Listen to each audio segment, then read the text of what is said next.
Welcome, it's indisputable. I'm your host, Rashad Richey, good to be with you. We got a lot on the agenda today. Breaking down news of the day. My contributor will be none other than the incomparable Adrienne Lawrence, attorney at law, TYT contributor and author. Should be a great breakdown. Top story of the day, follow up. Not only is anti-LGBTQ pastor Jesse Lee Peterson gay, he's a predator.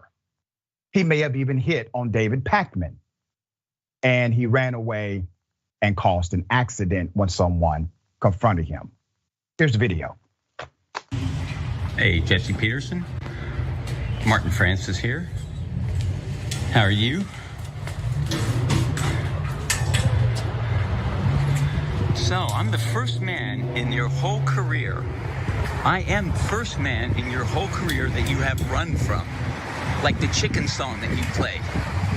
You are running from me.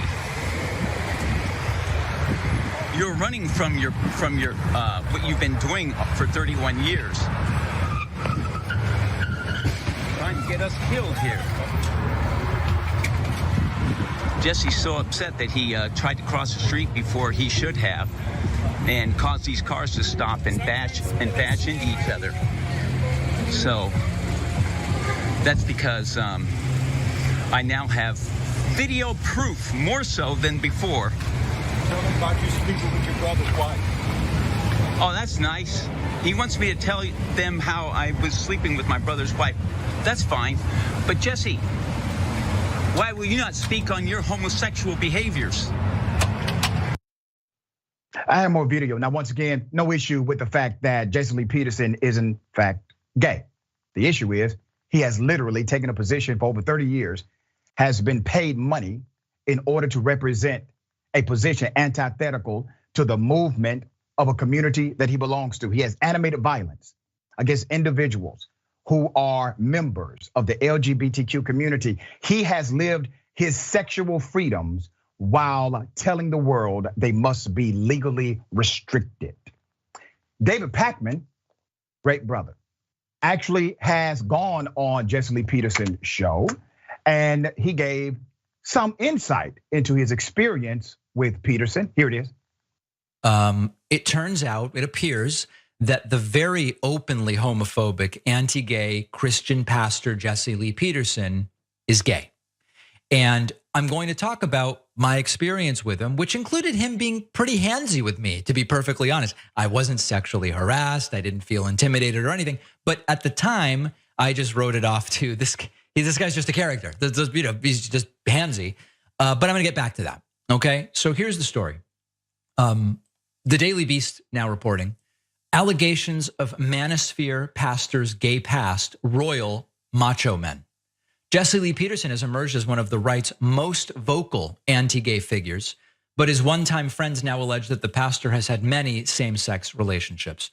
I'm not gonna give you every claim, but there are so many stories now of people saying, I was involved in sexual, men saying I was involved in sexual activity with Jesse Lee Peterson. He comes on to people aggressively in many cases.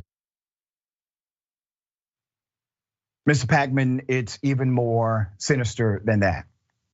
You see, I actually watched the interview of every single man who had their story.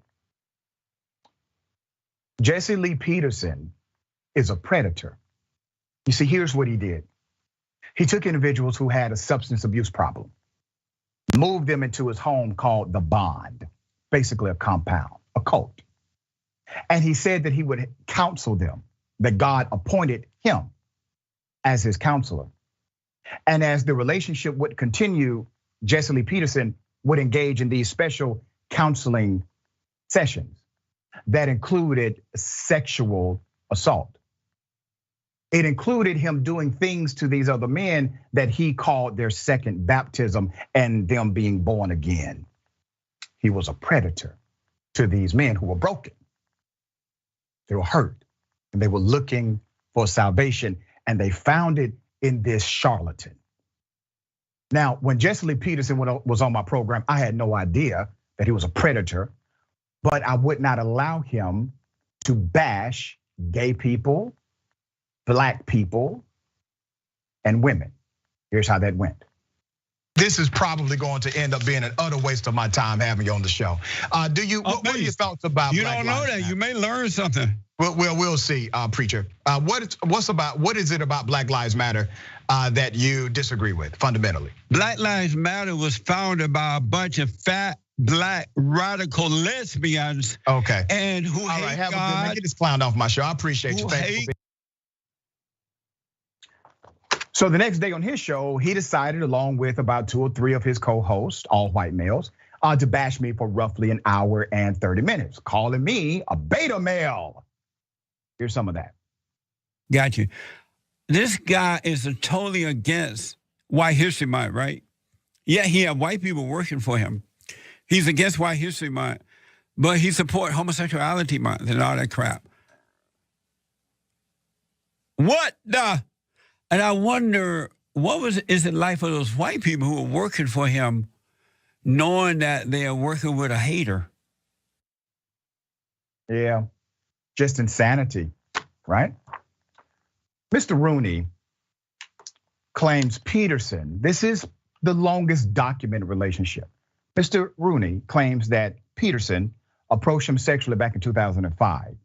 He said, and I quote, "Next thing you know, he's ripping his clothes off," Rooney told the website. He also claims he had a 10-year sexual relationship with Peterson after the first incident, but eventually ended things when he confessed the affair to his wife. He also confessed the affair to his son. Mr. Rooney said his son believed in Jesse Lee Peterson so much that his son actually thought Jesse Lee Peterson could literally walk on water. I cannot tell this story without the backdrop of religion being at play. Why did Jesse Lee Peterson get away with this for so long? Why was he able to operate like this for 31 years? Only the industry of religion would allow something this insane to continue without somebody uncovering it. And he utilized the goodness of people. When people have faith, when people believe in something, that comes from goodness. He manipulated that part of them that believed there was something bigger than what was inside of them, that believed there was something bigger than what they were experiencing. He took that and made them victims. He was a predator. He wasn't just gay.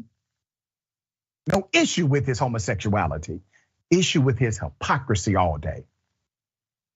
Jesse Lee Peterson is known as the black man white conservatives and far-right white advocates love to champion.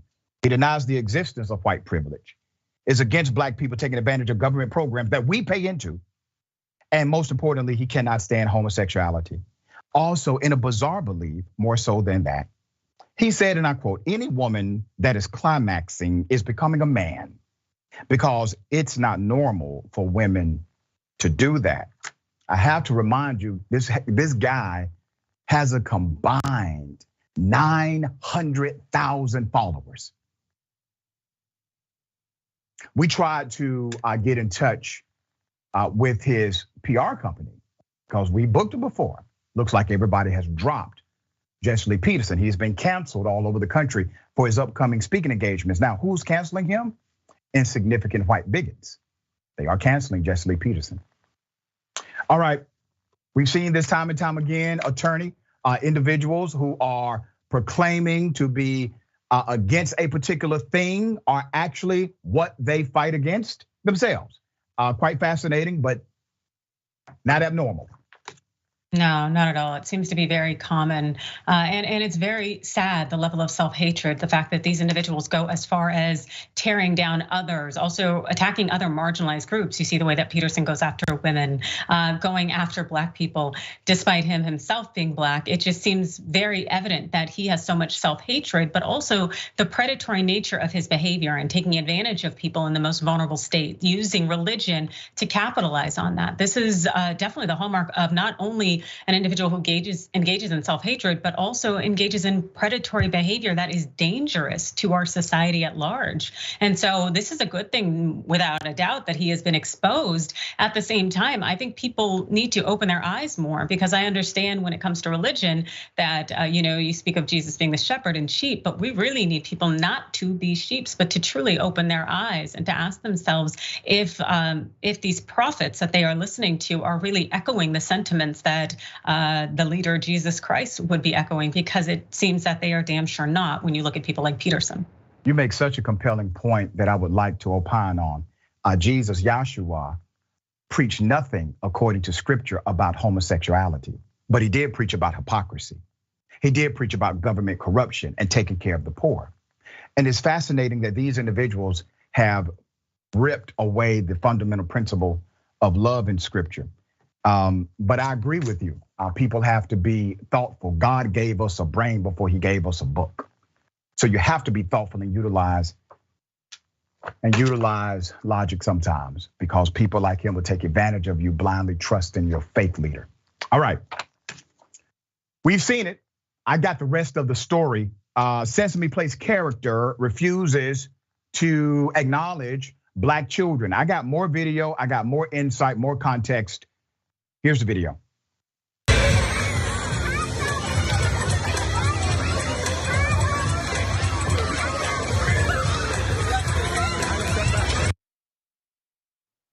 Now that's a damn shame, right? Well, initially the company came out and said, oh, no, this was all about somebody in the crowd saying something they were responding to. BS. It also happened to other parents. Here it is.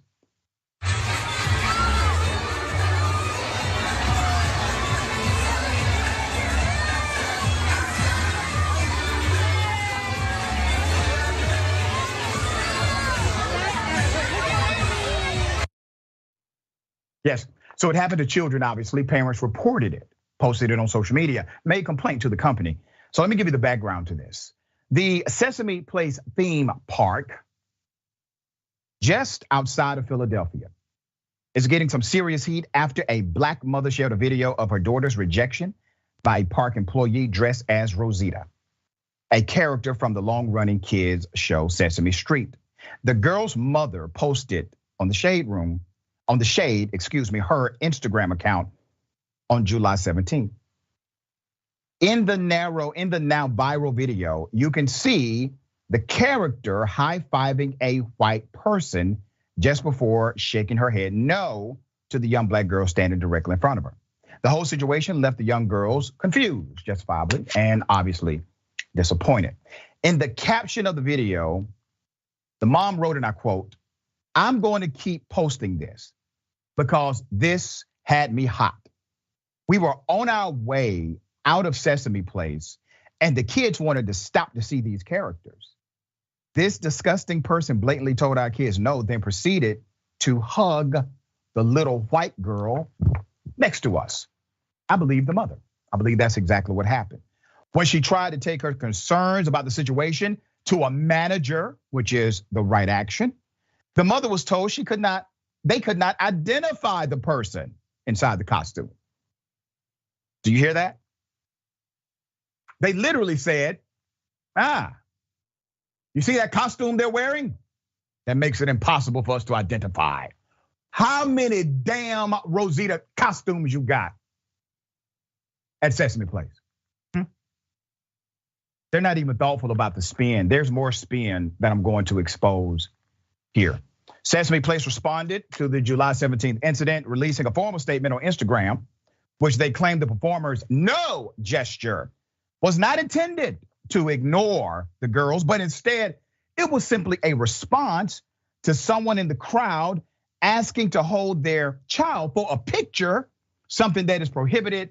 But if you watch the video, it is hard to buy that explanation. There are multiple angles of that video, and the witnesses who were there said that's bull, including the mother. There's more. Sesame Place's response in part said, "We spoke to the family and extended our apologies and inviting them back for a special meet and greet opportunity with all of our characters." That's what they said. here's what we're going to do. We're gonna email the parents and we're gonna say, listen, we're gonna resolve this very easily. I want you to meet all of the Sesame Street characters here, okay?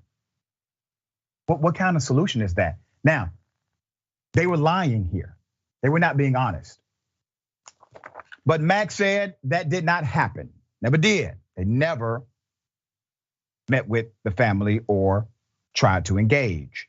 This statement is the first and only time the family heard about this offer, and Sesame Place has cut off email communications, she tweeted. The entire statement is a lie.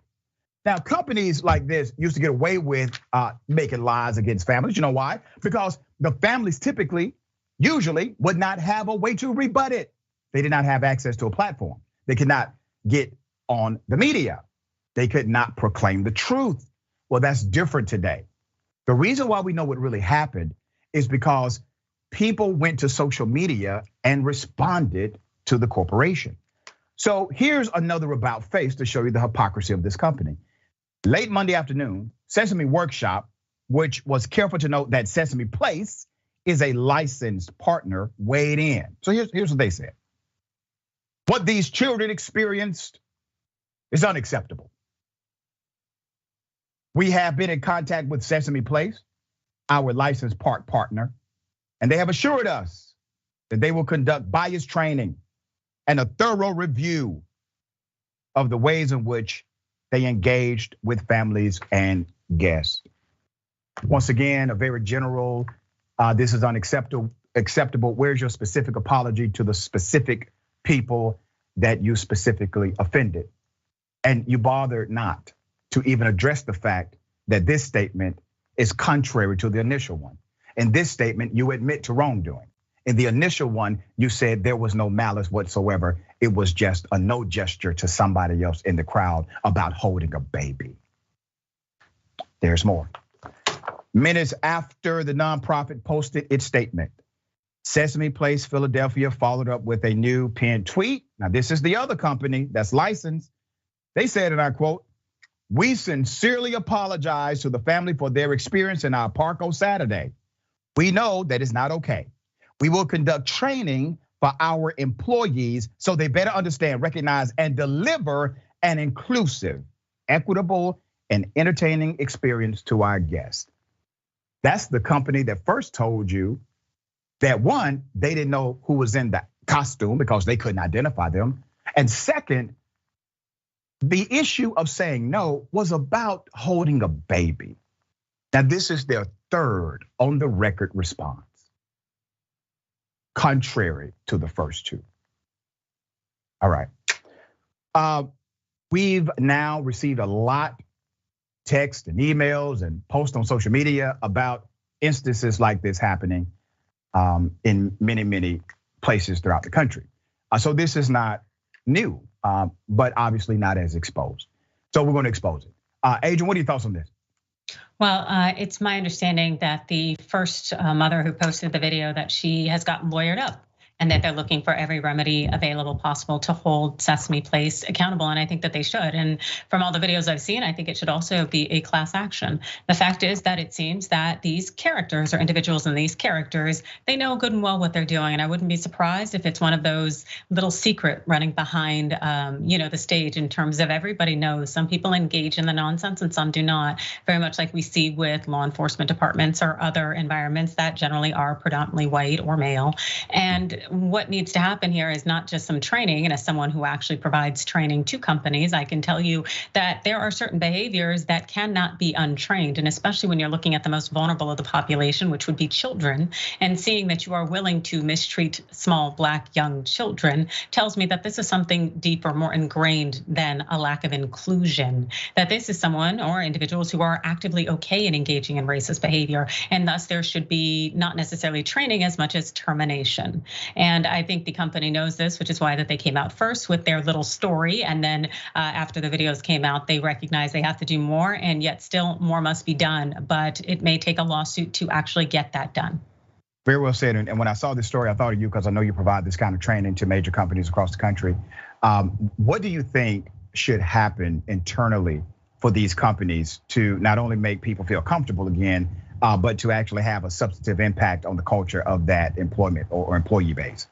I think that they need to terminate employment for a number of individuals. And they also do need to have some kind of internalized review, because I would not doubt, again, that this is something that the people behind the scenes know is going on, and some people engage in it and some do not. And if they make that public and make it clear and let people know that they have released those people from their employment and that they are actively engaged in DEI training regularly, I think that that could be a way in which to get the public to feel more comfortable. But the reality is that nothing's going to happen until they confront the issue. And from these dribblings of social media posts with these explanations, quote, excuses, it tells me that nothing meaningful will happen. Yeah, well said. All right, I said this on day one, now it's happening. A GOP bill to make child support begin at conception is here. Let me give you the background. Let's put up the two senators sponsoring this bill. Senators Marco Rubio and Kevin Cramer, both Republicans, introduced last Wednesday a bill that would allow mothers to collect child support beginning at conception. The bill would amend the Social Security Act. I'm going to get into that. To ensure that child support for unborn children, that's the wording, is collected and distributed under the Child Support Enforcement Program. Under the bill, mothers would be able to request child support from the month of conception onward, but would not be required to do so. There's more. Mothers would also be able to choose whether to collect child support payments retroactively through the month of conception, including if paternity is only established after the birth of the child. Now, I said this. I said, listen, I don't believe that life in the sense of a person begins at conception. I don't. Now, if you do believe that, then you got to go all the way. You have to make sure child support begins at conception. Why make it optional? Make it mandatory.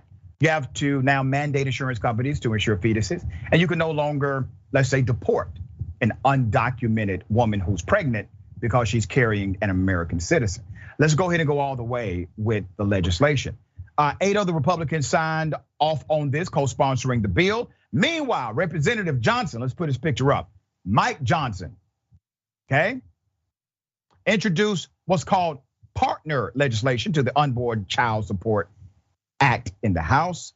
The Unborn Child Support Act is one of multiple bills proposed by Republicans aiming to support mothers in the wake of the Supreme Court's Dobbs versus Jackson Women's Health Organization ruling, which overturned Roe v. Wade. Now, what are they doing here? Because politics can be tricky. So on one hand, there are those who are saying, well, this is great. I'm glad they're providing more support for the mother. Okay, think about this. There are mothers who will be forced to birth a fetus, have a child, even though they didn't want to, because these same individuals took away their right to choose. See how that works? So politically, they're doing this public relations dynamic to say, oh, but look at how we care about women here. That's to get you distracted from what they have done. What have they done? They have taken away a fundamental right for a woman in this entire country. Let's not forget about the 10-year-old who they said should be forced to have the child of her molester. That's child abuse. That's not only mental child abuse, that's physical child abuse. By way of law, a 10-year-old having her body ripped apart is sensible. That's child abuse. They're okay with it. So the same people that have authored this legislation are the same people who are okay with abusing a 10-year-old girl. Don't ever forget that part. It's important. There's more. Additionally, Rubio introduced another bill, the Standing with Moms Act. You see what they're doing? It's PR here. So the Standing with Moms Act, as part of the pro-life, pro-family framework. The framework includes proposals to expand the child tax credit provide additional funding to the Special Supplemental Nutrition Program for women, infants, and children, that's WIC, and make the adoption credit fully refundable, among other things. They were waiting for this. You realize they could have done all of this without Roe v. Wade being overturned. You do realize that? They were waiting for this in order to bring the legislation that they're bringing now to make it seem more digestible. Adrienne, do you see it differently than I do? Yeah, it seems that their hopeful goal is to implicitly set up some kind of federal legislation that acknowledges that conception is the point of personhood. And so by slipping in a bill of this nature, that's essentially what it would say. And so they'd be able to get that on the federal books, putting it in writing in an act and making it legislative as opposed to something that is just a judiciary creation as Roe v. Wade was. And so it gives that whole life beginning at personhood or at conception, it gives that even more strength. Also, it's clear that they're also doing this, as far as I'm concerned, for the midterms to suggest that they didn't just want Roe v. Wade overturned, but they actually intended on doing something about it. The reality is that our system has had various forms of child support authorities, and yet so many largely women out there and caretakers do not get the support that they actually need in order to raise a child in our society. So it just tells me that this is all just fiend interest in trying to really reinforce the reversal of Roe v. Wade and to codify a sense that, again, that personhood starts at conception. Yeah, and I echo your sentiment. I'm reminded that these are the same individuals who routinely defund foster programs. I was a foster kid. I remember when my program got defunded. I remember when the cutoff age changed because of funding.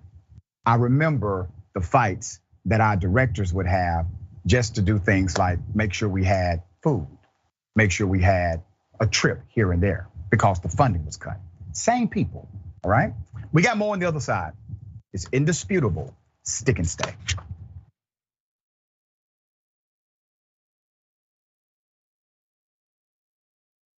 Indisputable has been named the fastest growing news TV show in the United States of America, compared to all shows on CNN, MSNBC, Fox News, and roughly 30 others. What do we do on this show? We tell the truth. You know why we tell the truth? Because the truth is simply indisputable. Donald Trump radicalized citizens. He's the chief terrorist. Republicans still want you to think that critical race theory is the greatest evil that can happen in K-12 education. It's not even talk. I guarantee you this, David. If he would have taken a knee during the national anthem to bring awareness to the need for more money for cancer research in America, he would not have had that response.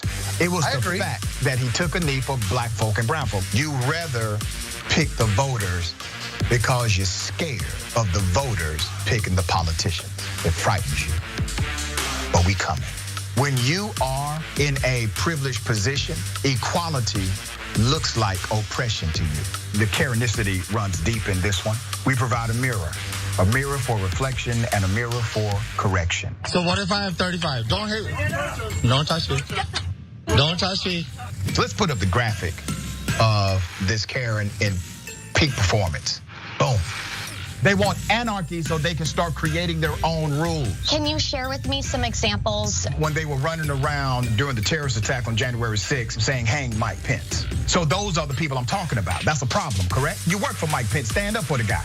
Do not allow the ideology of politics to evaporate the humanity that still exists inside of you. They don't stop, I don't stop. Racism won't stop, I won't stop. Systemic bias won't stop, so I won't stop. People still need health care, so I won't stop. People still need criminal justice systems reformed in this country, so I won't stop, and you won't stop either.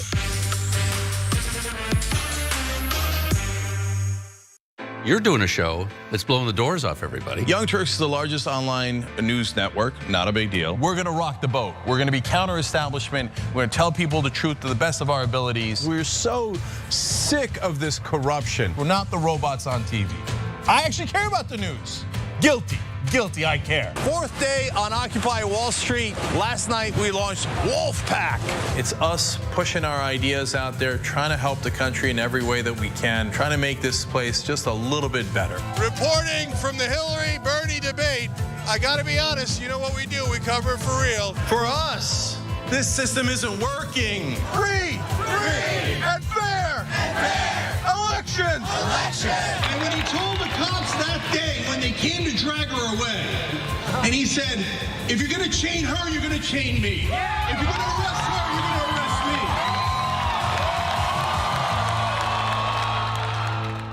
me. My name is Carlos Hernandez. I am the valet parking for this small parking lot. I work for TYTs, and they coming to this lot over 4 years. I know two more famous person, Bernie Sanders, the former Vice President Al Gore, and too many other guys. I'm so happy to cover it with TYT.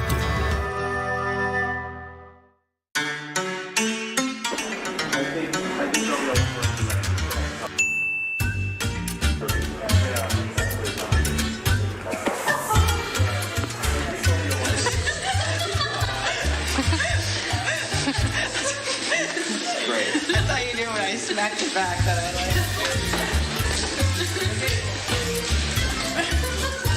Say hi to the camera. I don't like this.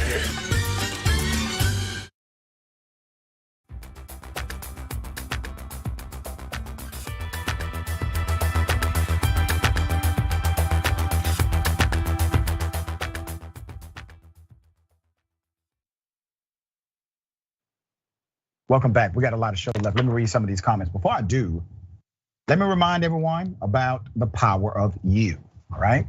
From being the first to cover important stories and taking action, positive action on the ground, TYT has been at the forefront of change since our inception. You are part of that change, and you can be part of that change even more. Become a member at tyt.com/change. Or click the join button on YouTube. Now remember, indisputable, you can join now. We got multiple levels, let's make that happen. We'd love to connect with you even more. All right, here are the comments. Mickey C, the Silverhead Dragon. JFC, the looks on those little girls' faces. On tears from my eyes, she had the time to stop and hug white children, but not the time to high five black children. Yeah, that's right. Cognitive dissonance is a hell of a drug, says. Low key, this child support at conception thing feels like coercion or setup. Lower income communities will be hit the hardest. You're absolutely correct. And here's what will happen. Places like Georgia and Florida and Mississippi, Alabama for sure will adopt the legislation, right? Because it's an option, okay? You may have fathers who are in jail for non-payment of child support before the child is born. Okay. Candace DeLeo says, Messy Jesse. Yeah. Aaron Okinos. At this point, this is the point, not his sexual orientation, but his predatory behavior and exploiting a position of trust and for being a major hypocrite. Yes, the worst of them all, by the way, a religious hypocrite. All right. Okay. I got something for you. I wish a Karen would. You want to call the police on them for having a barbecue on a Sunday. I feel free. Back off. I'm going to tell them there's an African-American man threatening my life. I can't charge my car to 100% because this white man trying to make me move because I can't charge my car to 100%. Who gives a Yes, you don't. If I want my car to 100%, you gonna sit here and charge yours to 100, right? Keep going. You gonna charge yours to 100, right? Well, I'm not looking to argue. You gonna charge yours to 100, right? All you want. Okay, and I'm doing that. Oh, I know. You gonna charge yours to 100, right? The roles are reversed and you're waiting. So shut the up. I let people charge their car to 100%, then let them move. Okay. I haven't seen you around. Check your print. Yeah, if I had an electric car, I would have charged it to 100%, turned it on, set my happy ass right there, took it down to 80% and charged it back up to 100. This is like getting gas at a gas station, all right? This guy literally knocked on her window and told her to move while she's charging her electric car. That's the equivalent to us going to a gas station and somebody telling you to stop filling up your tank. Let's put up this Karen full mask here, all right? We have not been able to independently verify the identity of this particular Karen. But I do find it quite interesting that when she said, you're gonna charge your car up to 100, he did not deny that because that's typically the thing. All right, Black women are not protected as they should be. This guy knew that and just went up to her and told her she needs to move. Ridiculous. Ms. Lawrence, thoughts on this? No, exactly. It's a thought that we need to acquiescence. We need to, in some way, lay out the red carpet, move out of the way for white people, particularly white men. And that seems to be what it's signaling here, where that woman should be entitled to go ahead and charge her car for as long as it needs to be charged, and he needs to wait. The thought that he has to wait behind a Black woman is probably quite upsetting for him, and it is for a lot of people who engage in misogynoir. But the reality is that, guess what? We are whole people, and we're deserving of being able to do things, to say things, to set boundaries, to enjoy privileges in our society without having to be shut down or be checked in some way. And this thought that, how dare you? Well said. All right. Ex-police chief preyed on a child, has now been convicted. This is a horrendous story. Yes, a police chief. Let's put up both of their pictures for a mass. I got something for both of them. Former police chief in Pennsylvania may spend more than 3 decades behind bars for repeatedly raping and sexual assaulting a child relative of his friend. So 30-year-old former chief of police Brent Getz to serve a sentence of 16 to 32 years in jail for the crimes that took place over many years. This is horrendous. Chief Getz was initially arrested March 2019, along with his co-defendant in the case, Gregory Wagner, who's on the right. Gregory Wagner was Getz's best friend at the time of the assaults. Wagner, now 31, is a relative of the victim. Wagner, in November of 2020, pled guilty to charges of rape and sexual exploitation of children and agreed to testify against Chief Getz at the trial. He was sentenced in April to 10 to 20 years in state prison. I'm now going to give you some background, and you're going to have to gird yourself for this, all right? I am too. The complainant stated that she had been repeatedly raped orally, vaginally, and anally by both her uncle, Greg Wagner, and co-defendant Chief Brent Getz. She noted that it happened several times a week from the age of 4 through the age of 11, ending shortly before the report in May 2012. The complainant stated that Wagner began his assault when she was approximately 4 years old. And Wagner would come into her bedroom and take her to his bedroom. Wagner would touch the complainant's vagina and had a 4-year-old child perform oral sex on him. She also stated that approximately at age 6, Wagner began having vaginal and anal sex with her as well. And that's when they brought in Chief Getz, who became a participant in these rapes. Getz was a friend of Wagner's who participated in the assaults when he was at Wagner's home. The rapes took place several times a month for approximately 6 years.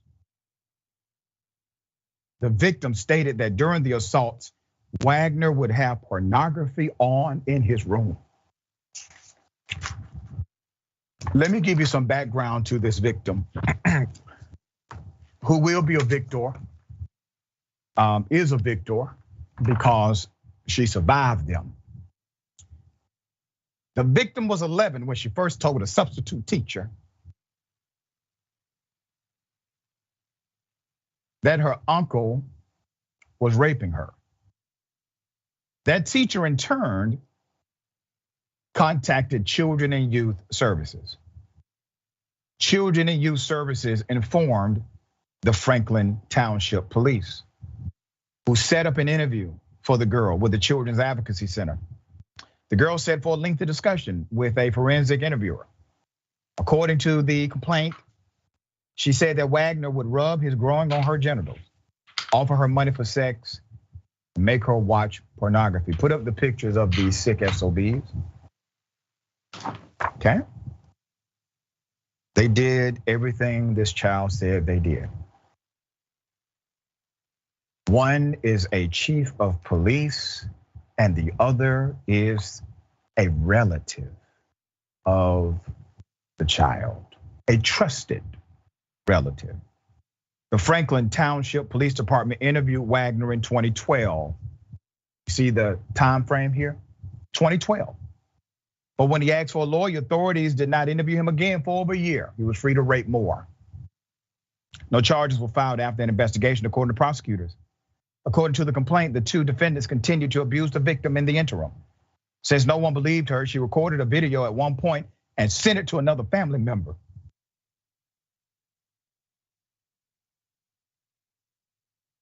She was 11. She tells a trusted authority at school.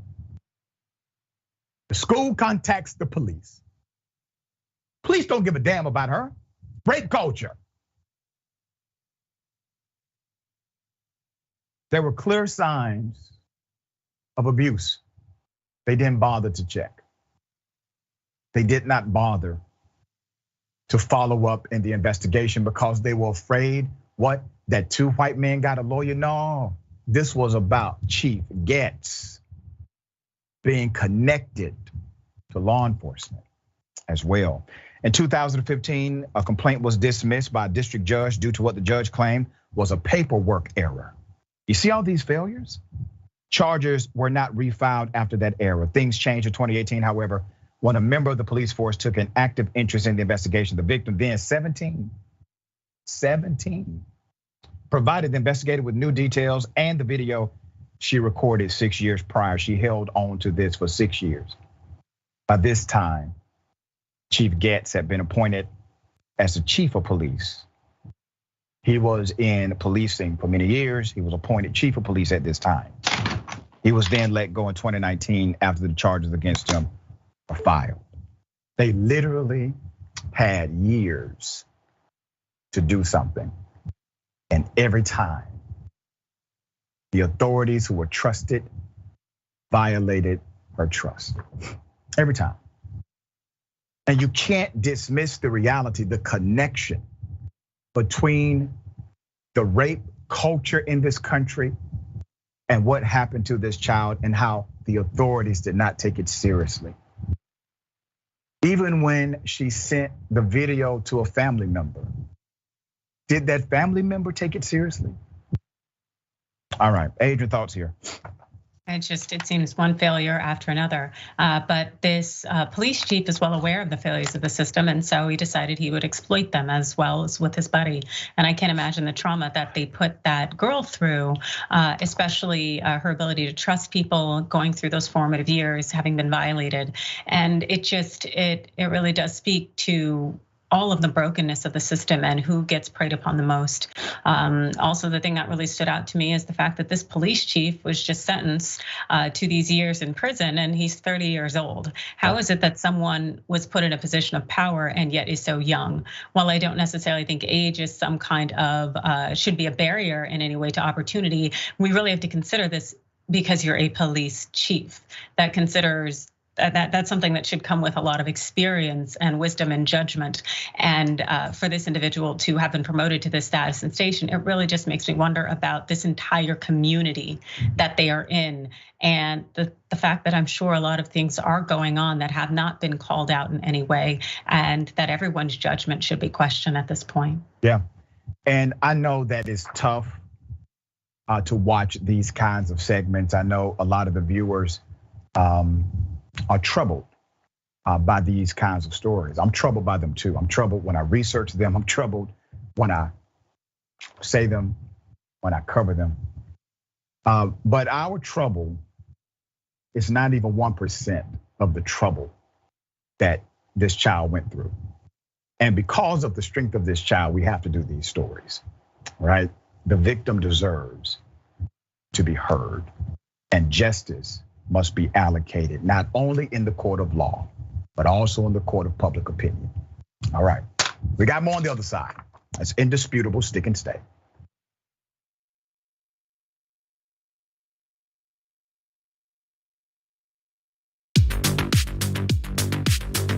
I'm wearing one of our pieces of merchandise. So the funny thing about the Dragon Squad, and that's what our viewers call themselves. That's the name of the group, but every individual chooses their own name. You might have Cincinnati Dragon. You might have Harry Potter Dragon. We have a Grandma Sunshine Dragon is one of those that I remember. These are people that like to have an element of themselves, their lives, what's significant to them reflected as a part of the community. But the concept of the Dragon Squad is just something I threw away as a joke. I was mocking the Proud Boys, these like right-wing groups that come up with a name for themselves that they think is cool, but it's actually really lame. And I thought, off the top of my head, I can come up with something that's still kind of lame, but much cooler. And so I threw out Dragon Squad, and I just moved on with my life. But everybody liked it, and so they kept it going, and so we've embraced it. And I think again, this was during the period of the pandemic. I think it was sort of nice to have a renewed sense of community, a feeling that you're a part of something when everything seems so chaotic. And as a result of that, we've got independent artists online streaming, making beautiful digital art of dragons. We've got, we've released a number of pieces of merchandise that people love sending us photos of them. And then by the way, for me personally, people send me, like you can probably see in the background, like a knitted dragon someone sent me. There's a dragon book they sent me, dragon board games they send me. People have done like custom ironworks, making dragon bottle openers. Like the fans are super invested in diamond art and things like that. And so it's great that they send this stuff. Sometime we're gonna have to set up a wall of all of it. But yeah, it's definitely brought the community a lot closer together. The fact that we were no longer in this big studio, I felt a lot more personally attached to people. It felt very immediate. And I know that I personally needed the connection. Did you know that more than 20% of the world's oxygen comes from the Amazon? Why? Because of trees. I know what you're thinking. Of course! So what do we want to do? We want to plant more trees so we can save the climate. It's quite literal. So that's what leads to our new partner, Plant Your Change. Love it. It's so easy. What they do is you take the credit or debit cards you already have and you plug it into the system. And if you so choose, you get to round up every purchase to the nearest dollar and they plant a tree for you, okay? Now you could also choose if you wanna do it on only certain kinds of purchases or only so often, right? And there's nothing wrong with that. But literally every cent makes a difference here. It's Plant Your Change. And if you wanna know more information, just go to tyt.com/trees. Let's go save the planet together.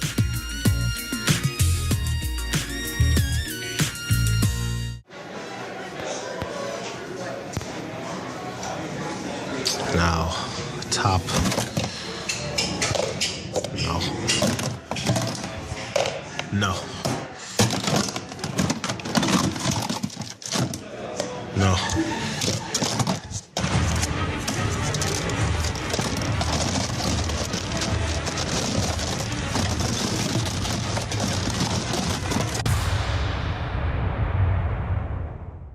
Today, a terrible day for the internet, a terrible day for America. The internet as we know it is not going to exist anymore. A real dark day for information and yet another way that they're bleeding out the democracy. We're now going to have these gatekeepers of information deciding what we can and can't see, and that's what scares me the most. Whether you're conservative or progressive or anywhere in the middle, this is the one thing we should all agree to. Protect the internet, because the establishment is coming for it. Don't let them destroy the internet.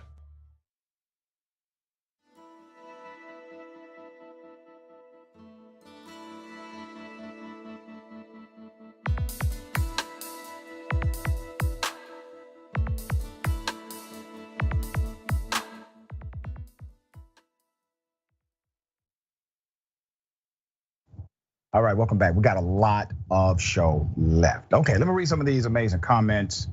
Thank you all for joining us this way as well. Chicago Ganai, Beer Dragon. The sickness of some quasi-members of humanity never ceases to amaze me, talking about the police chief and his friend that preyed upon the child.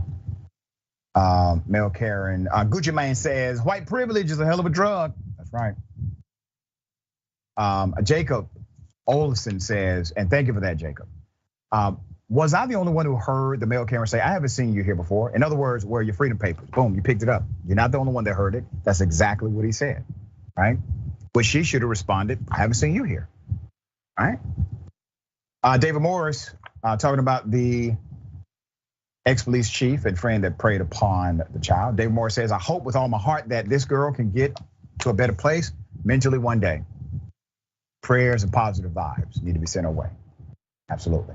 Thank you, C. Michael. C. Michael Henson says, I know that it is very difficult for you to bring us some of these horrific stories, but I thank you for bringing awareness to what's happening. I appreciate that. Thank you so much for saying so. Candace Leo, thank you. Welcome to Indisputable. I appreciate you. All right. Horrific laws because of Roe v. Wade being overturned. Laws that say a pregnant woman cannot leave the state. Another law that says, well, you can murder anyone who's attempting to seek an abortion. I kid you not. Let me first take you to Missouri. There's a law that pregnant women in Missouri are now barred from getting a divorce, as state law does not recognize the fetus as a person, meaning a mother has to wait until a baby is born to deal with custody rights. You read that right. Republicans who are trying to argue that fetuses are people do not recognize fetuses as people when that means that it would accidentally give a woman freedom to leave her husband. Do you hear this? There's also legislation being presented in places like Texas. By the way, Texas presented it last year. They're going to present it again. That would make it illegal for a woman to travel outside of the state to seek an abortion in a state where it is legal. They would make that completely contrary to the law. Now remember, the Constitution gives you the right of interstate travel. It's located under the Commerce Clause of the Constitution. If they take away the right of a woman to travel by way of state to state, then once again, another right taken away just from women. Due to the Texas law that prohibits medical officials from cutting off life support to a pregnant woman back in 2014, Fort Worth Hospital kept a pregnant brain dead woman on life support for 2 months. It took a judge's order to remove her from the machines, ending her family's legal fight to have her pronounced dead. There's a proposed bill in North Carolina. Let me take it to North Carolina. They want to make it legal to murder a pregnant woman, who intends to get an abortion. Let's go to it. And any person who willfully, this is the wording of the bill, who willfully seeks to destroy the life of another person by any means at any stage of life or succeeds in doing so shall be held accountable for attempted murder or for first-degree murder, respectively. Any person has the right, meaning any person, citizen, non-citizen, you got the right to defend his or her own life or the life of another person, even by the use of deadly force if necessary, from willful destruction by another person. The state has an interest and a duty to defend innocent persons from willful destruction of their lives and to punish those who take the lives of persons born or unborn who have not committed any crime punishable by death. You literally have a bill right now that has support in North Carolina that says if a woman is seeking an abortion, you have the legal right to kill, to murder the woman in the protection of the fetus. Now, I don't know if they understand how this works or not, but if you shoot and kill the pregnant woman, you're going to kill the fetus You're going to ensure nothing is born, but that's the key. This was never about protecting life. This was never about protecting life. It's right inside of their bills. They're presenting legislation that literally says you can murder a woman legally who's pregnant. You think this is about the protection of life?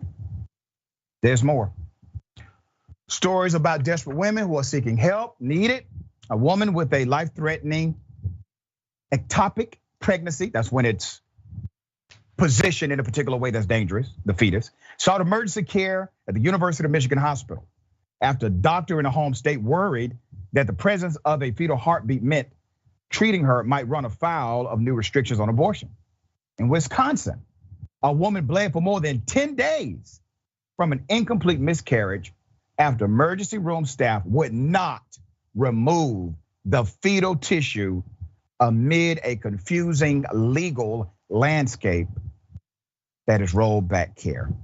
Then in Texas, a hospital refused to save a woman's life until her pregnancy ruptured because the fetus still had a heartbeat. I do need to say this. There is a federal law that clearly says you can do whatever you need to do to save the life of a woman. That federal law preempts this state BS, but there's confusion among those who are not legal scholars. And I'm glad I have an attorney on the show to break some of this down.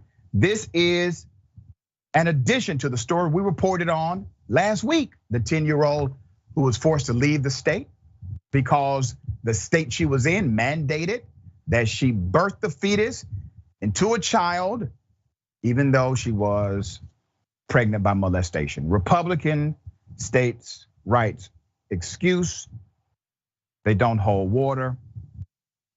Senate Republicans blocked a Democratic bill Thursday that would protect the rights of women to travel to other states to access abortion legally. They blocked it. The 8-page bill would make it unlawful for a person or a government official to prevent or punish traveling across state lines to receive or provide reproductive health care that is legal in the state. It also will bar states from imposing laws that prohibit women from traveling to other states to get abortions. Let's put this in context. Exercising your right to choose is a medical issue. It's a medical procedure and done between you and your doctor. They're saying that they're going to arrest you for going to a state where the medical procedure is allowable. Do they do this for, let's say, marijuana, right? In Alabama, marijuana is completely illegal. Colorado, legal. If you leave Alabama to go to Colorado to smoke marijuana, when you come back to Alabama, are they going to have you arrested? No. What about gambling? Some places you can do it legally, some places you cannot. You know, there are buses that are chartered out of states where it is illegal. They go out of those states to a state where it's legal, and then they bring back their wins or losses to that state. Does anybody get arrested? No. Adrienne, I would like you to explain, federal preemption. That there's a federal law that says in the protection of a pregnant woman, you can basically do whatever you need to do to save the life of the woman. Why is there this disconnect now in healthcare? Oh, I think it's less of a disconnect as much as motives coming really to the surface, because we have so many members of GOP, and I would actually say that it's something that does also span to other parties, because we know that Republicans don't occupy the field when it comes to hating women. But I think that this is what we are seeing. We are seeing members of legislature who are unwilling to codify into law various ways in which largely women can exercise full autonomy over their bodies, because the reality is the sentiment in our society is that women should be vessels, women should be quiet, women should not share or stand up or fight back, that they should simply tolerate. And this thought that we need to be these vessels, it seems to be something that is really reiterated in all of the works that are going on, especially there in Missouri, where they are in the top 3 for domestic violence, also high up on the rate when it comes to femicide. So this thought that you're also introducing a bill where women can be murdered if they are pursuing an abortion. It just really shows you that the intent was never in any way to protect life, but in order to silence women and to ensure that we remain silent. Well said. All right, that's why we keep fighting. Okay, Denver police, they're shooting at a suspect. They end up shooting 5 bystanders while trying to shoot at one person who, according to the report, never shot at them. Let's go to the story. Let's put the picture of the suspect up full throttle, okay? Police confirmed all injuries sustained by citizens who were not part of their target. All injuries were caused by 3 officers firing at a suspect who had a gun. That's the suspect they allege had a gun. His name is Jordan Waddy. He's 21 years of age. He was shot by officers himself as well. He's expected to survive. Police and a witness have stated that Waddy did not fire his weapon. He allegedly threw the firearm. Waddy is being held for felony menacing and possession of a weapon by a previous offender. Now, keep in mind, 5 people, 5 citizens are shot right now by the police because Mr. Waddy was menacing and was in possession of a firearm. That's all he's been charged with. What's the background of this? Around 1:30 a.m., I think this was a Sunday, around 1:30 a.m., officers patrolling the Bar District downtown near 20th and Larimer Streets noticed an altercation between Waddy and 2 other people. An arrest affidavit released just after 8 p.m. on Sunday goes on to say that officers reported seeing Waddy make gestures toward his waistband as if he were armed. All right? I thought the Supreme Court said that's fine. Anyway, the officers began to follow Mr. Waddy. And at some point, officers reported the suspect pulled out a gun and pointed it at officers. The court document says officers fired and Waddy fell to the ground. Let's show the still from witness video, all right? Now, this shows one of the female victims who suffered a thigh injury, specifically a hit artery that reportedly gushed profusely. So the cops are shooting, and they're shooting up everybody else, and Mr. Waddy.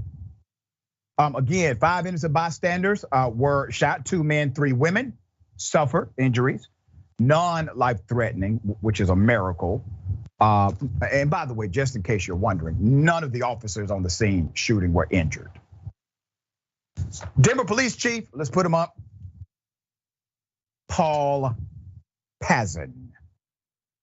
That's him, person in charge. The 3 officers involved are currently on administrative leave, which is standard procedure. And meanwhile, investigators are working to determine whether the injuries of the 5 people were a direct or indirect result of the officer-involved shooting, the department said in a statement. The release went on to explain that an indirect injury will come from a ricochet bullet or shrapnel. Who the hell cares? They're investigating. Think about the silliness of this damn statement. We're investigating to see if our cops directly shot him or maybe the bullet ricocheted off the building that they shot. That's going to make a difference here. The hell up out of here. All right, Adrienne, when you look at the charges of this guy and you look at the carnage that was created and the potential reality that all 5 of these bystanders could be dead, is it worth aimlessly shooting at an individual when there's a crowd of people around you? Typically, there are protocols against this. Yeah, absolutely. It would seem to be extremely reckless with the lives of others and something that for which qualified immunity should not protect in any form or fashion. These officers, and so many of them too, using deadly force when they had not experienced or been confronted with deadly force. It just, the logic is beyond me. And it really also seems that this Mr. Waddy gentleman, the only menacing thing he was doing was being a black man. So I really want to know what is going on with this department in particular. How are they training these people? And essentially, are the citizens going to sue? Because I damn sure hope so. Yeah, and it's fascinating that basically the department is saying, well, we're investigating to see if it ricocheted. Okay, so cops are supposed to know how bullets work, number one. So if you shoot and it did ricochet and hit somebody, you have to understand that's a possibility with a bullet. All right, we got more on the other side. It's indisputable, stick and stay.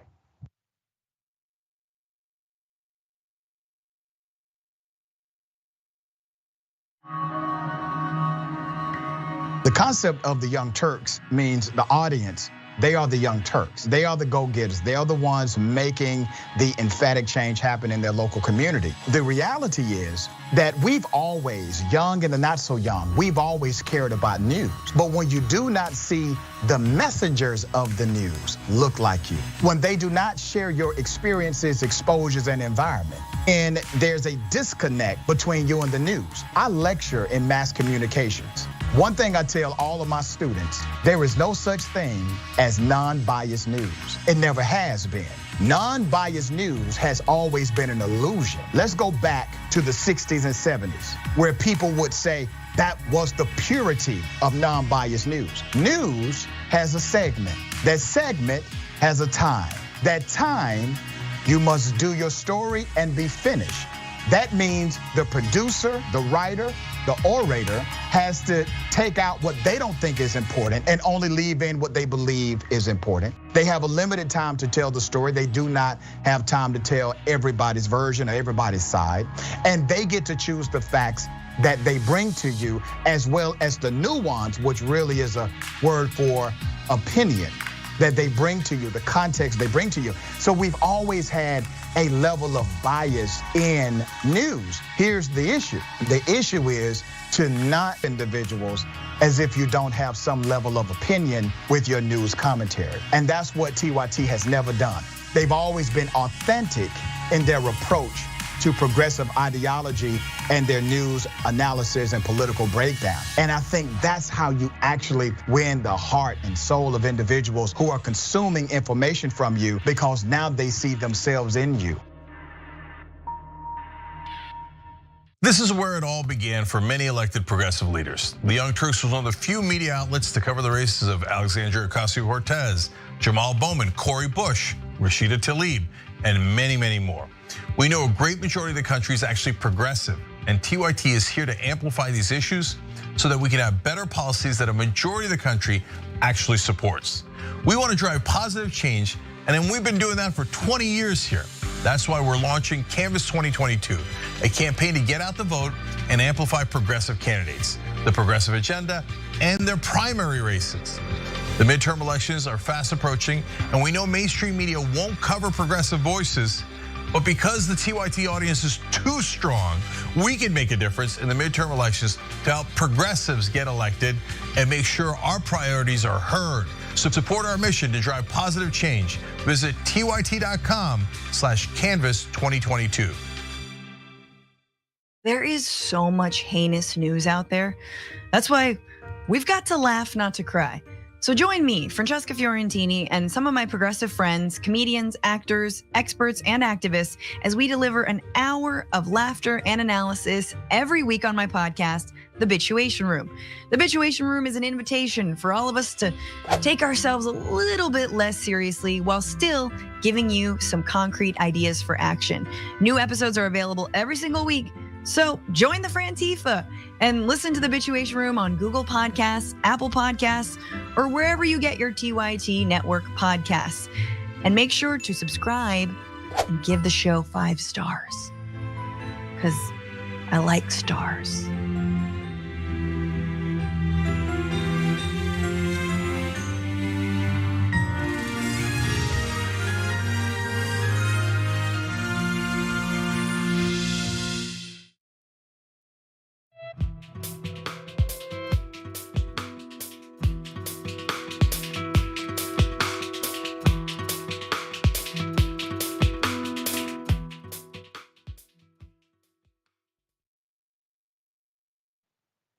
Welcome back. We got a lot of show left. Let me read some of these comments. I'm pressed for time. I will read as many as I can.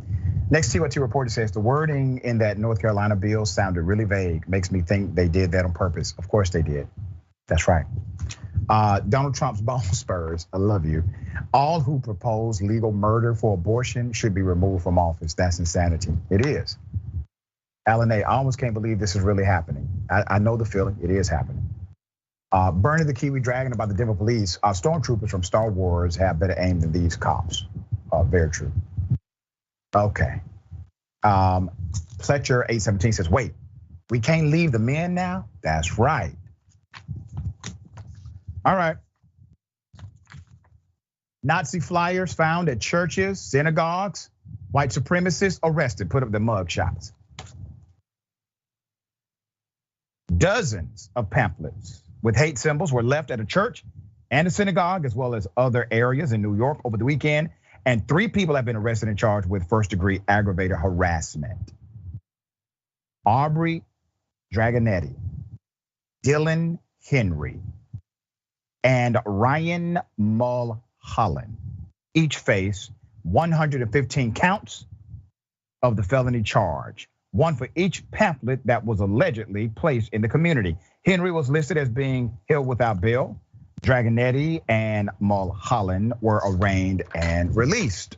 All right, let's get into the background of these individuals. So a flyer, let's put that flyer up for a massive flyer with the words, Aryan National Army was discovered by a member of the Deliverance Ministries, which has a predominantly black congregation.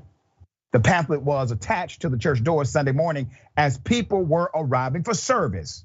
So you got black folks going to church, and this is what they see. Police said the flyer was also left at a temple, a synagogue called Beth El Synagogue. Same wording. The Aryan National Army is here and we aren't going anywhere. Well, you're going to jail. All right, they're gonna lock your ass up. You got incarcerated, okay? All that tough man stuff. Thankfully, that local jurisdiction decided to enforce a rule, a law, in the appropriate way.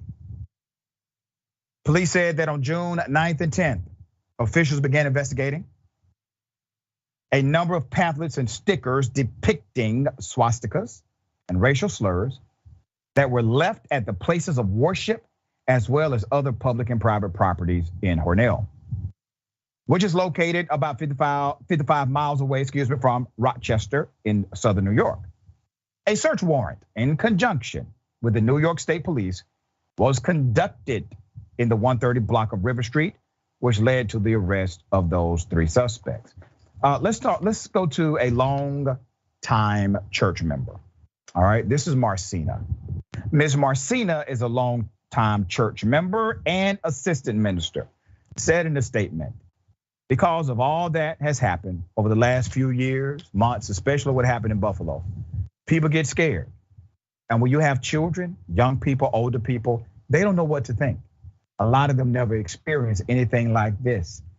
I'm glad they can't be the only one, she said. If they are saying you are here and you're taking your America back, then there must be more than 3. Hate to say it, but you're right. So we fight. We're gonna continue to fight and continue to put people who will actually fight in political office. It's really time out for the corporate Democrats and those that still would like to toe the line, wink at white supremacy, not go as hard as they should. What happened to making examples out of gang leaders? I mean, I guarantee you, if this were 3 Crips or 3 Piru blood gangsters who were passing out literature that threatened the community, somebody would have got on the microphone and said they're gonna make an example out of these individuals. Where is that energy? Huh? We didn't elect it. That's why it's not there. Now, granted, they have been charged, and they have been charged in a significant way. But watch what happens. We're gonna follow the story. They're gonna end up pleading down, way down, at final adjudication. Happens every time. Adrienne, thoughts on this? No, there definitely is more than 3. And this little, I guess, appeasement that law enforcement is offering, it's sad. But I understand that there can be limitations when it comes to prosecuting people in terms of evidence and evidentiary burden. But the reality is that this has to be some kind of organized, orchestrated effort. And it is not going to end, in part because, as we often see, law enforcement has been a part of this. It is to their roots and origins as well. So the thought that individuals from the Black community, as well as from the Jewish community, are safe when it comes to these white nationalists, white supremacists, it's not the case whatsoever. And as much as people do have to fight and to persevere, my God, it just gets more difficult every day. But of course, that's exactly what they intend to happen to be the case. Yep, well said. All right, we got an update. Here's the update. White male who decided to harass a recent high school graduate has now been arrested. Here's the video. I'm gonna have to fight the cops later because some thanks, bud. You're argue it. You're sitting here arguing with me because I'm trying to pay for my racist. Nobody's acting like a except for you. What are you gonna do? What are you gonna do? What are you gonna do? I am black. You're getting in my face like a call the cops. You're the one harassing me. You know what it is? It's not a black person. A black person is a nice, respectful person. Someone who acts like a is someone who starts tripping out randomly. I told you to stop being mean to him. So you sound like a The young lady, a recent high school graduate, was actually defending someone else, and then the white male decided to turn against her. This happened in Canada. There's more to the story. He has, in fact, been arrested. Initially, when she sought law enforcement's help, they told her that because she got physical with him too, that she would likely have to go to jail. So it's best just to drop this, is what they told her. Now we have an update. Due to the hate-based nature of the incident, remember he was calling her the N-word over and over again, the matter was assigned to a detective in the major crime section of our criminal investigative division, who is specifically trained as a hate crime and hate bias / hate motivated investigator. As a result of the investigation, the 31-year-old man was charged with assault with a weapon, assault, and causing a disturbance. He's been released on a promise to appear in court, which is routine. Initially, the police warned Miss Tamba, who's the victim, that she could face the charges. Black Lives Matter and the general public criticized the police for mishandling the situation. Police services were contacted and no progress was made. We remain firm on our stance that the police did not aim to serve or protect the Black community. Even when incidents escalate to violence, and especially when incidents escalate to violence, the police do not look out for or protect Black bodies. This is not news to us. We cannot stress enough the importance of community care and keeping each other safe. Let's put up the guy's picture here. We got two of them now. So the police said they cannot yet release the man's name since the information has not been sworn in through the court process. But I can release his name because I'm not in a court, okay? His name is Mark Bradley. We got his social media here. We got another picture of the screenshot. This racist individual by the name of Mark Bradley, this racist individual may face a little time. The racist nature of the crime will be taken into account according to the sentencing dynamics that exist in Canada. Through consultation with the Crown Attorney's Office, it has been determined that the charges were motivated by hate, the GSPS said. As hate-motivated incident, as a hate-motivated crime, this will be taken into account during sentencing within the court process. We will continue to work with the Crown throughout this case while providing support to the survivor and their family. Now, remember, what did the local popo say? They told her that she got to go to jail. So if she pushes this anymore, their hands are tied. They may have to arrest her too. And she got scared, decided not to do anything. But because of you, because of people who said, this is not right, we're gonna share this, we're gonna expose it, because of organizations like Black Lives Matter in Canada, making this continue to stay in the forefront.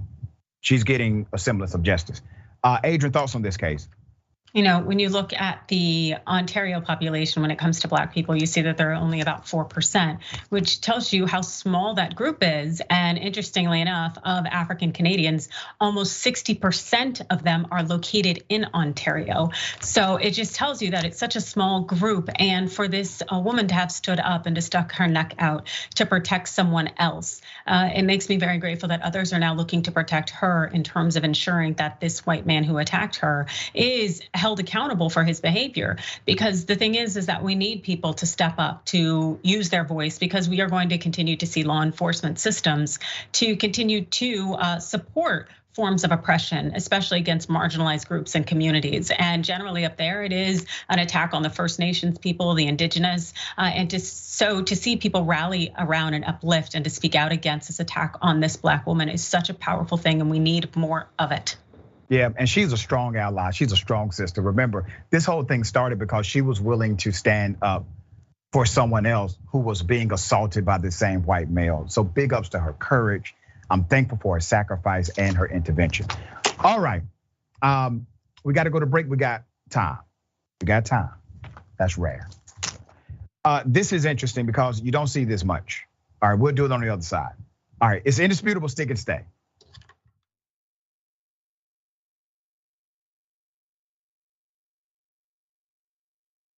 All right, well, the Young Turks special election day coverage dropping. An amazing power panel. Look at this panel. You want to talk about power? It's like a smart Destiny's Child. We're all too strong. We spun a revolution. Yes, another one. Aren't you excited? Wow. And then Alexandria Ocasio-Cortez, everybody. Yay! You know, this is where it started in a lot of ways. Why is he lying? Because these are acts that you can commit with impunity. Most of us are usually in boxer shorts underneath. I went with the pants today. This is the first ever power panel with Donald Trump as president. We have elected the top Twitter troll in the country. We have to stop pretending that race is not an issue in this country. Now keep in mind, racism had gone away until Barack Obama brought it back. That's right. They want to protect life so much that they want to ensure that insurance companies don't cover your maternity care.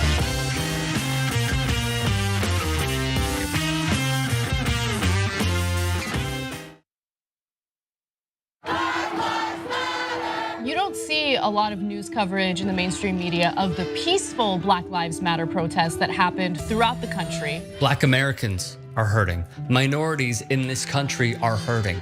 We always talk about starting from the bottom up, but the problem is the bottom up is always the least amount of power. No one cares about them, and until someone actually cares about them, then we'll do something about it. Please, for God's sake, America, understand, acknowledge, and work towards getting to a new reality where Black lives actually matter.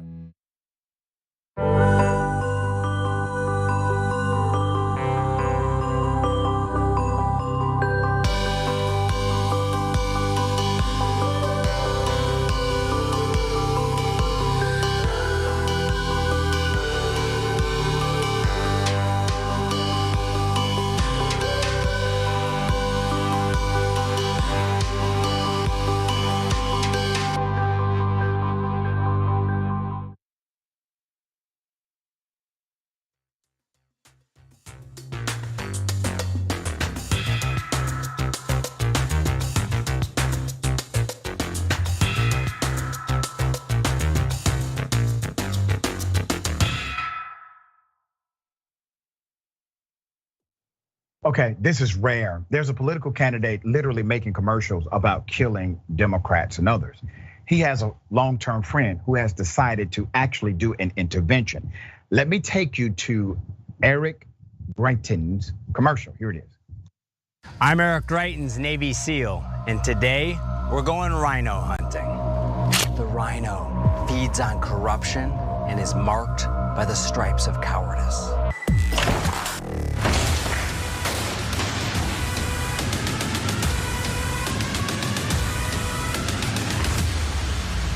Join the MAGA crew, get a rhino hunting permit. There's no bagging limit, no tagging limit, and it doesn't expire until we save our country. All right, this individual is running for political office again. Used to be a governor, had stepped down because of corruption. He has a friend. His friend said this. We're back. And everybody remembers when we first rolled on the scene. Well, I'm no career politician. I'm a Navy SEAL, and I'll take dead aim at politics as usual. Everyone also remembers that because I fought for you, they came after me. Well, we're back, wiser, stronger, still fighting, and this time with an army of patriots. My apologies, that was his second video that prompted his friend to do an intervention. Here's his friend. Eric, I know you must be in a dark place to think what you're doing is worth it. I've known you for most of my life, from our first day at Duke to the time at Oxford. I remember your excitement coming back from the Democratic Convention and what it meant to see America's first black president elected. I remember when you called to say you were running for governor. You had decided to do it as a Republican, but I figured a pro-choice, pro-gay marriage governor would be a win for Missouri. You asked me to donate $5,000. I didn't have it, but I took out a loan against my life insurance policy and mailed you a check. You asked if my mom, a lifelong Republican, could give as well. She did, twice. Things have not gone as I expected. Eric, I want you to know that there are worse things in life than running for office honorably and losing. Trust me, I've done that. What you're doing now is not honorable, and it is not a reflection of the Eric I knew. Even if you do win, you're going to lose more than you can imagine by campaigning like this. You're called to hunt down Republicans who disagree with you? That's my mom, Eric. Just because she doesn't think the election was stolen, and let's be honest, you don't either, is not a reason to threaten her. Eric, what you're doing now is going to get someone killed. Do the right thing. Drop out. Focus on repairing the damage you have done, and pray it's not too late. That's a real friend. His name is Ken Harbaugh. Mr. Harbaugh did this video to intervene, to provide context, clarity, maybe shake his friend back to a level of common sense. Mr. Harbaugh, your actions are honorable, sir. It will not work. Your friend is part of a cult. He has been programmed. He thinks that in order for him to obtain, retain, and maintain power, he must be connected to the cult energy. But I respect your attempt.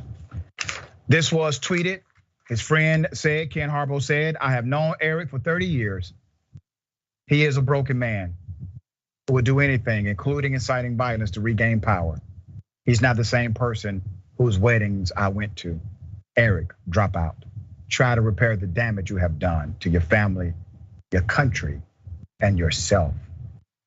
We need more people like Ken willing to call out their own friends in order to make this country a better place. Adrienne, thoughts? I do think it's very admirable for that friend to make that plea, and I'm sure they've tried privately, and so going public, I completely and totally understand it. We do need more people like that who do care and show that they care about individuals who are sucked into this white supremacy propaganda mill. I do think that as a result of the rise with the Trump administration and everything else, and then the pandemic, a lot of people got sucked into it. I've had a family member who I've lost to it, and it's a very, very scary thing. And it's just a matter of other people using their voices to the best of their ability, but also we do have to put in the effort to shut down these propaganda mills, because we can't have individuals out here who do have certain clout and power in our society taking leadership positions when they've been indoctrinated with hate. Well said. All right, always a pleasure, Attorney Lawrence, having you on the program. Tell people how they can follow you and check out your great work. They can check me out on Rebel HQ, which is on Facebook, and also on YouTube. I'm on Twitter at Adrienne Law and Instagram at Adrienne Lawrence. All right, and I want to say this, and this is out of context for the show. It's very tough. It's very tough being a truth teller. I had a conversation with a friend a couple of weeks ago about his desire to want to be different, to want to have an impact, but he feels restricted by his job, that his job will not allow him to actually provide truth on social media or provide truth to a local community youth group. He's afraid because of the political imbalances that exist in his workplace. I get it. I don't besmirch anyone who has that dynamic, and many, many do. But I highly encourage anyone, if you are in a position where you're not able to be authentically honest when lies are in front of you, if you're in a position where you cannot tell the truth because you're afraid that the people who sign your paycheck believe in lies, you may want to consider the position you have in life. All right, always remember, take care of yourself, take care of each other, take care of the planet.